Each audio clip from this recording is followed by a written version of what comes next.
কঠিন বিপদেও ভেঙে পড়া যাবে না। কঠিন বিপদে মানুষ ভেঙে পড়ে। দেখা যায় কোনো পরিস্থিতির শিকার হয়ে আত্মহত্যা করে ফেলে। দেখা যায় কোনো পরিস্থিতির শিকার হয়ে আগে মানুষটা ভালো ছিল এখন সন্ত্রাস হয়ে যায়, আগে মানুষটা ভালো ছিল এখন চোর হয়ে যায়, আগে মানুষটা ভালো ছিল এখন আত্মসাৎকারী হয়ে যায়। হয় কি হয় না? বিপদে পড়ে, অভাবে পড়ে, বিভিন্ন পরিস্থিতির সামনে মানুষ খারাপ হয়ে যায়। তো এখানে আল্লাহ তাআলা আমাদেরকে শিক্ষা দিচ্ছে যে এই পরিস্থিতিতে কঠিন বিপদে ভেঙে পড়া যাবে না। তখনও আমাদেরকে স্মরণ করতে হবে ইন্না লিল্লাহ, আমরা আল্লাহ। অতএব আল্লাহ আমাদেরকে বিপদ দিয়েছেন, এই বিপদ থেকে উদ্ধার তিনি করবেন। আমাকে পরীক্ষা করতেছে। ওয়া ইন্না ইলাইহি রাজিউন, এবং আমি যে এই বিপদে পড়ে আল্লাহর প্রতি আস্থা হারিয়ে ফেলবো, ধৈর্যহীন হয়ে যাব, আমি যে অন্যায় কাজে লিপ্ত হব, এই হিসাব আমাকে আল্লাহর কাছে যে দিতে হবে। ওয়া ইন্না ইলাইহি রাজিউন, অতএব মন্দ কিছু করা যাবে না। বিপদের মধ্যে ধৈর্য ধারণ করতে হবে আল্লাহর উপর। তার উপর, আল্লাহর উপরে বিপদে ধৈর্য ধারণ করতে হবে। বড় আফসোস, বড় দুঃখ লাগে যখন আমরা দেখি যে এক পাশে কিছু মানুষ বিপদগ্রস্ত, আর এক পাশে কিছু মানুষ স্বাচ্ছন্দ্যে দিন কাটাচ্ছে। যারা বিপদগ্রস্ত তারা আল্লাহ আল্লাহ করতেছে, আর যারা স্বাচ্ছন্দ্যে তারা আল্লাহর নাফরমানি করতেছে। এই দৃশ্যটা বড় ভয়াবহ দৃশ্য। আজ বাংলাদেশের কিছু অঞ্চল ডুবে গিয়েছে, প্রাকৃতিক বন্যার কারণে কিছু অঞ্চল ডুবে গিয়েছে। সেই মানুষগুলো রাতে ঘুমিয়েছে, সকালে যে তারা বন্যার পানিতে ভেসে যাবে তারা বুঝতেও পারেনি। সকালবেলায় যে তারা এই দুনিয়ার নিঃশ্বাস, এই দুনিয়ার ত্যাগ করে, দুনিয়ার মায়া ত্যাগ করে তারা দুনিয়া ছেড়ে চলে যাবে তারা বুঝতেও পারেনি। হঠাৎ তাদের উপরে নেমে আসলো এক বিপদ, পরীক্ষা। তারা সেই পরীক্ষায় পড়ে কেউ আল্লাহর উপরে ধৈর্য ধারণ করতেছে, কেউ আল্লাহকে গালাগালি করতেছে। যে যাই করুক, তাদের এক কঠিন পরিস্থিতি চলতেছে। অন্যদিকে কিছু মানুষ, তাদেরকে আল্লাহ এ ধরনের বিপদ দেয়নি, তো তাদের উচিত ছিল এই মানুষগুলো থেকে শিক্ষা নেওয়া। এই জন্যই তো আল্লাহ চোখটা দিয়েছে, এই জন্যই তো কানটা দিয়েছে, এই জন্যই তো বিবেকটা দিয়েছে যে একজনকে বিপদে পড়তে দেখে সেখান থেকে শিক্ষা নিতে হবে যে এই বিপদটা এই মুহূর্তে আমার উপরেও আসতে পারত। আজ আমরা এত বড় মসজিদ বানাই, কিন্তু নামাজের সময় নামাজ পড়তে আসি না। আজ যদি এই জায়গাটা পানি কবলিত থাকতো, যদি একতলা বিল্ডিং পরিমাণ পানি থাকতো, তাহলে আমার মন চাইলেই কি মসজিদে আসতে পারতাম? আমার মন চাইলেই কি মসজিদে এসে একটা সেজদা দেওয়ার আমি সুযোগ পাইতাম? আমার পরিস্থিতিটা কি হতো?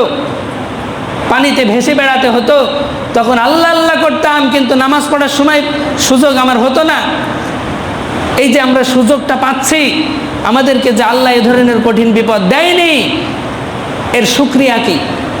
এটা আমরা কিভাবে মূল্যায়ন করতেছি এই নিয়ামতটাকে? গত সপ্তাহে আমি নিয়ামতের আলোচনা করেছিলাম যে আল্লাহ তাআলা সুখ স্বাচ্ছন্দ্য দিয়েছেন, তো শুকরিয়া আদায় করুন।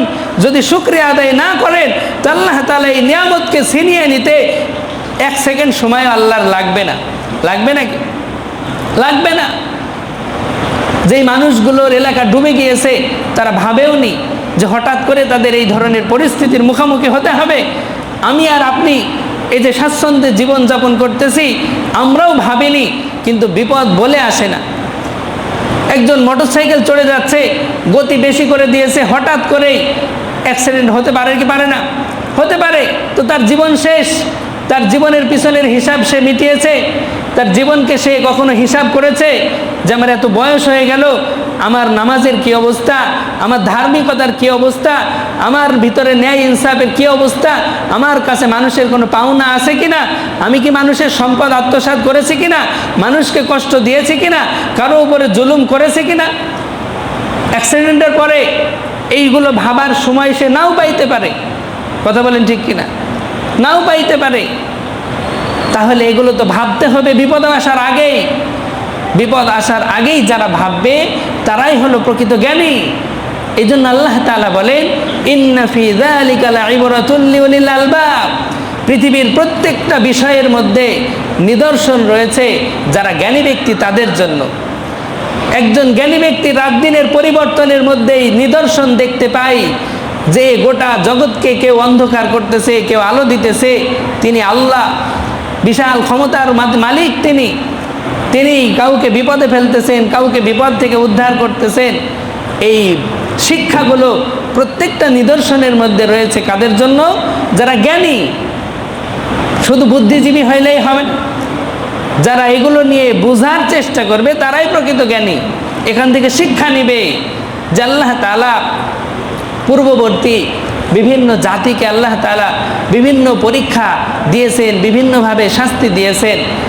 আজ গোটা কোরআনের 3 ভাগের 1 ভাগ আল্লাহ তাআলা শুধু পূর্ববর্তী উম্মতের, পূর্ববর্তী যুগের মানুষের ঘটনায় বর্ণনা করেছেন।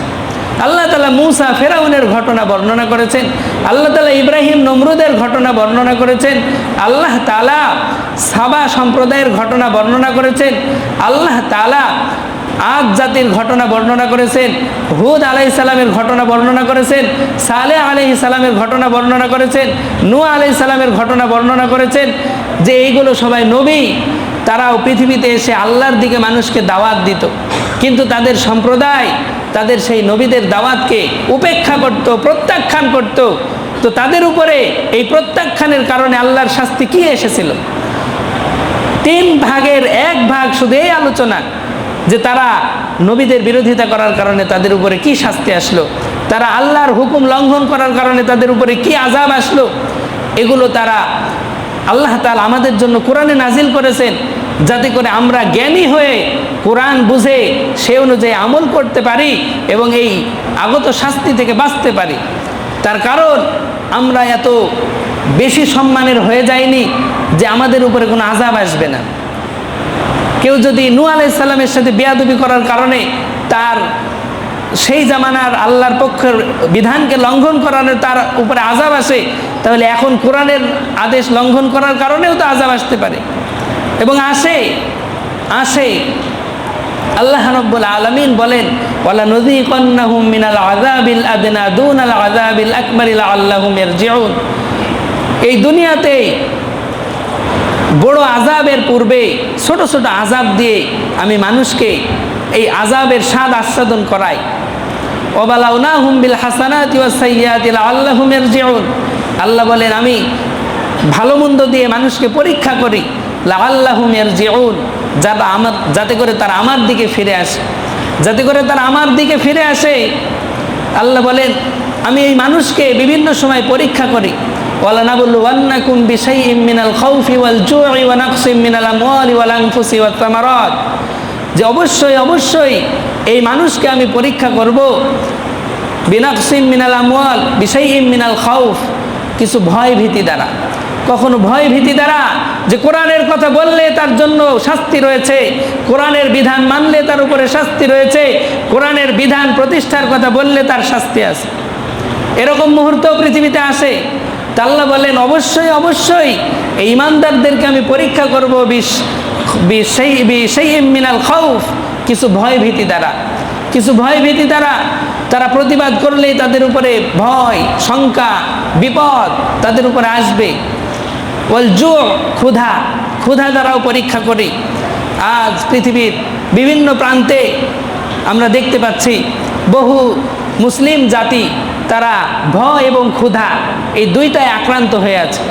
বিশেষ করে ফিলিস্তিনের অবস্থা কি, যে তারা তাদের রাষ্ট্রের স্বাধীনতা চায়, এই জন্য তাদের উপরে যেই নির্মমতা চলতেছে, তাদের উপরে আল্লাহর পরীক্ষা, যে তারা এই বিপদে ধৈর্যের পরিচয় দেয় না ধৈর্য হারা হয়ে যায়। এভাবে আল্লাহ তাআলা আমাদের উপরে পরীক্ষা দিয়েছেন, বন্যা দিচ্ছেন, বিভিন্ন প্রাকৃতিক দুর্যোগ দিবেন। তো এই পরীক্ষাগুলোকে কিভাবে নিব আমরা? আল্লাহ তাআলা আরো বলেন, ওয়া নাকসিম মিনাল আমওয়ালি ওয়াল আনফুসি ওয়াত তামারাত, কিছু জানমাল এবং ফল ফসলের ক্ষতি দ্বারা আল্লাহ তাআলা পরীক্ষা করবেন। কোনো সময় কিছু জীবন ঝরে যাবে, কোনো সময় সম্পদ নষ্ট হয়ে যাবে, কোনো সময় গাছের পাকা ফল, মাঠের পাকা ফসল নষ্ট হয়ে যাবে। এগুলোর মাধ্যমে আল্লাহ তাআলা আমাদেরকে পরীক্ষা করবেন। এই পরীক্ষার পরে আল্লাহ তাআলা বলেন, ওয়াবাশশিরিস সাবিরিন, ও নবী আপনি ধৈর্যশীলদেরকে সুসংবাদ দিন। ধৈর্যশীল কারা? আল্লাহ তাআলা বলতেছেন, আল্লাযীনা ইযা আসাবাতহুম মুসিবা, ধৈর্যশীল তো তারাই যখন তাদের উপরে কোনো বিপদ আসে তখন তারা বলে, ইন্না লিল্লাহি ওয়া ইন্না ইলাইহি রাজিউন। এই দোয়াটা পড়ে আমরা এটা শুধু জানাজার জন্যই পড়ি। এটা শুধু জানাজার দোয়া নয়, এটা একজন মানুষের, একজন ইমানদারের জুতার ফিতাও যদি ছিঁড়ে যায় সেজন্য এই দোয়াটা পড়তে হয়। যদি ল্যাম্প বাতি নিভে যায় তাও এই দোয়াটা পড়তে হয়। যদি তার কোনো জিনিস তার থেকে হাতছাড়া হয়ে যায় তখনই এই দোয়াটা পড়তে হয়। এর মধ্যে আমাদের শিক্ষা আছে, আমরা তো অর্থ বুঝি না। আল্লাহ বলেন ইন্না লিল্লাহ, যে এই ধৈর্যশীল কারা, তাদের চরিত্রটা কেমন হবে? এই ধৈর্যশীলদের চরিত্র হলো এই বিপদে তারা বলবে ইন্না লিল্লাহ, আমরাই তো আল্লাহ। তাহলে আমার জামা কাপড়, আমার ফল ফসল, আমার সম্পদ এগুলো তো আল্লাহর হবেই, আমিই তো আল্লাহর। ইন্না লিল্লাহ, আমরাই তো আল্লাহর জন্য। ওয়া ইন্না ইলাইহি রাজিউন, আল্লাহর দিকে আমাদেরকেই যখন ফিরে যেতে হবে, তো এই দুনিয়ার ক্ষণস্থায়ী সম্পদ তো বলায় বাহুল্য, এগুলো তো যাবেই। যখন এই দোয়াটা কেউ পড়বে যে আমি আল্লাহর, আমি আল্লাহর, তখন তার এর মধ্যে আরেকটা শিক্ষাও আসবে যে আমি আল্লাহর, তো আল্লাহ তাআলা আমার উপরে বিপদটা দিয়েছেন, অতএব তিনি আমাকে পর্যবেক্ষণ করতেছেন। বিপদ আমাকে দিয়েছেন এর মানে এই না যে আমাকে ছেড়ে দিয়েছেন বিপদ দিয়ে, এই বিপদ থেকে উদ্ধারের কোনো ব্যবস্থা তিনি করবেন না। ইন্না লিল্লাহ, যেহেতু আমি আল্লাহর, অতএব আমাকে আল্লাহ বিপদ দিয়েছেন, এই বিপদ থেকে তিনিই উদ্ধার করবেন। এই জন্য কঠিন বিপদেও ভেঙে পড়া যাবে না। কঠিন বিপদে মানুষ ভেঙে পড়ে, দেখা যায় কোনো পরিস্থিতির শিকার হয়ে আত্মহত্যা করে ফেলে, দেখা যায় কোনো পরিস্থিতির শিকার হয়ে আগে মানুষটা ভালো ছিল এখন সন্ত্রাস হয়ে যায়, আগে মানুষটা ভালো ছিল এখন চোর হয়ে যায়, আগে মানুষটা ভালো ছিল এখন আত্মসাৎকারী হয়ে যায়। হয় কি হয় না? বিপদে পড়ে, অভাবে পড়ে, বিভিন্ন পরিস্থিতির সামনে মানুষ খারাপ হয়ে যায়। তো এখানে আল্লাহ তাআলা আমাদেরকে শিক্ষা দিচ্ছেন যে এই পরিস্থিতিতে কঠিন বিপদে ভেঙে পড়া যাবে না। তখনও আমাদেরকে স্মরণ করতে হবে ইন্না লিল্লাহ, আমরা আল্লাহ, অতএব আল্লাহ আমাদেরকে বিপদ দিয়েছেন, এই বিপদ থেকে উদ্ধার তিনি করবেন, আমাকে পরীক্ষা করতেছে। ওয়া ইন্না ইলাইহি রাজিউন, এবং আমি যে এই বিপদে পড়ে আল্লাহর প্রতি আস্থা হারিয়ে ফেলবো, ধৈর্যহীন হয়ে যাব, আমি যে অন্যায় কাজে লিপ্ত হব, এই হিসাব আমাকে আল্লাহর কাছে যে দিতে হবে। ওয়া ইন্না ইলাইহি রাজিউন, অতএব মন্দ কিছু করা যাবে না, বিপদের মধ্যে ধৈর্য ধারণ করতে হবে আল্লাহর উপর। তার উপর, আল্লাহর উপরে বিপদে ধৈর্য ধারণ করতে হবে।